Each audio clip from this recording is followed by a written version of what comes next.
আসসালামু আলাইকুম রহমতুল্লাহ বরাকাতু।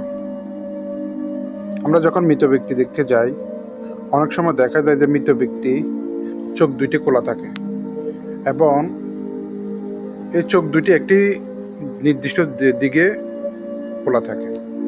কেন জানেন?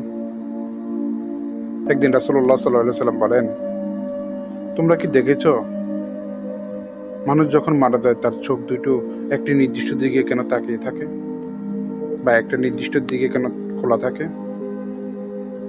তখন আবু হুরায়রা রাদিয়াল্লাহু তাআলা বলেন, ইয়া আল্লাহর রাসূল, আমি দেখেছি। তখন রাসূলুল্লাহ সাল্লাল্লাহু আলাইহি সাল্লাম বলেন, মানুষ যখন মারা যায় তার দেহ থেকে তার রূহ আলাদা করা হয়, আর যখন রূহটি আলাদা করা হয় তখন মানুষের ওই মৃত ব্যক্তির চোখ দুটো ও রূহের দিকে তাকিয়ে থাকে। আহ, কেমন কষ্ট না হবে সেই সময়। আল্লাহ তাআলা আমাদের সহজ মিত্র নসিব করুক। আমিন।